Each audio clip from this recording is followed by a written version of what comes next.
Hey guys, so I'm actually going to do this as a voiceover because when I filmed this tutorial, my throat was bothering me and it was hard to talk. So if you want to see this, stay tuned. Alright, I first started with the Perfect Eye Base from P2 that I got from a German subscriber.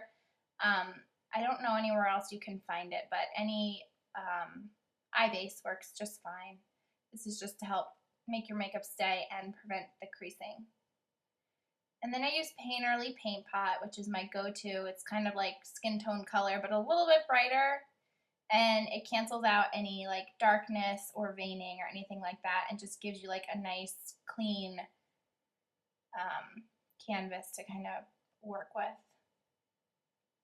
If you're curious on my nails is the OPI Gouda 2 shoes, and then I took Jewelry Heist and put it on some of my nails.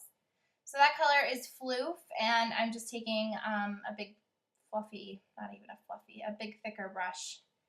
And I'm putting that all over my lid, and I packed about 2 layers on. And then I also am going to take it up underneath my brow bone as a highlight.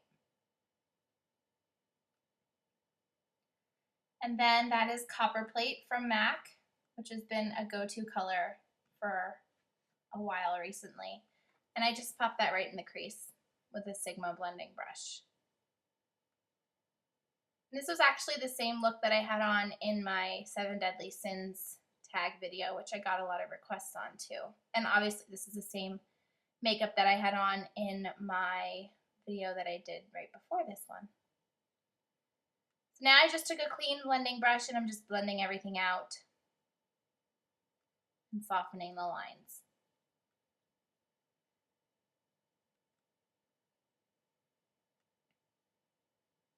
Next, I'm going to be picking up Blacktrack Fluidline from MAC. It's just a black gel liner. And I didn't really edit this down. I just left the whole thing in there because I really wanted you guys to see how I line my eyes, because I get a ton of questions how to do it and requests to do a tutorial. That is the Sigma EO5 eyeliner brush that I rave about. I couldn't do my eyeliner without this brush. I kind of just put the darkest at the ends and then fade it in as I get closer, and obviously thinner as I get closer to the inner corner. But the brush is great because you could just, like I'm doing right there, just move it right back and forth, and it's just such a clean line that it makes. I'm not being careful. You can see I'm just kind of being sloppy with it, but it's still coming out perfect, which is why I love that brush. And I just kind of winged out the corners a little bit. You can do your liner however you normally do. I took Copperplate again and just a little brush from Michael's Craft Store just to kind of put it on the lower lash line. And that's just a Q-tip to clean up the liner. So this mascara is the Sephora Lash Blast or Lash Boosting Mascara, which I really like. I've just been kind of weeding through my sample mascaras before I crack open my new ones, my new full-size ones.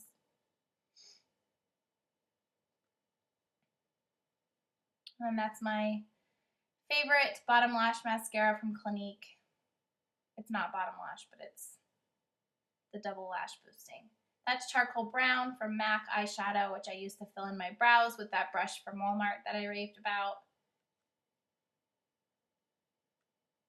And I just kind of fill in where it's sparse.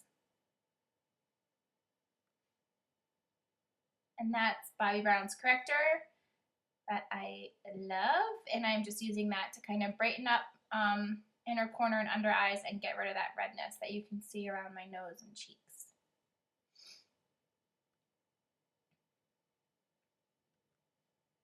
The Corrector kind of just neutralizes everything just to look kind of like one tone, and then if you really need to go back and conceal like darkness or acne scars, you can go back in with the creamy concealer.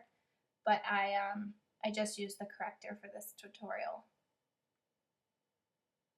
Let me know if you guys like these voiceover kind of videos. I normally like to just talk through the video, but like I said, my throat was bothering me and I didn't want to use my voice, so that's why I'm being silent. So that's MAC Studio Fix powder, and that is my favorite Sigma brush at the moment for powder. Unfortunately, it's not available individually. It's only available in their face extravaganza kit, which is crazy priced. But I just like it for buffing on powder. If they ever sell those individually, I would definitely recommend that brush. And I'll list all the products and brushes in the description box like I always do.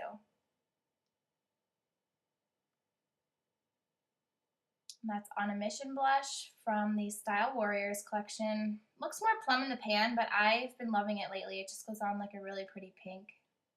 And that's a MAC 129 brush.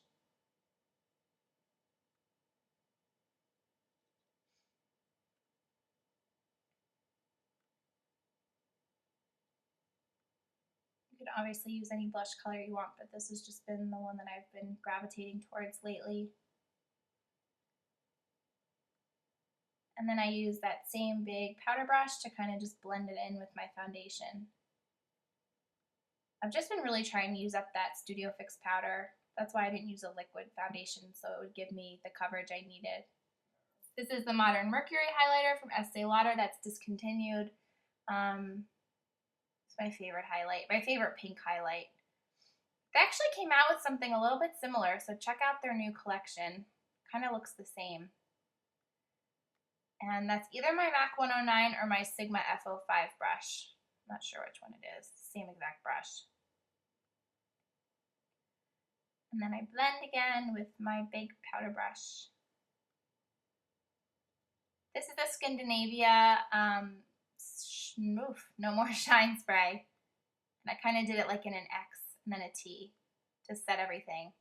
And this Revlon blush lipstick I got off eBay. I think it's maybe exclusive to the UK or Canada, but we don't have it in the US. It's discontinued. It's a really pretty color. And this Smashbox O-Gloss I just did just for like some gloss, obviously.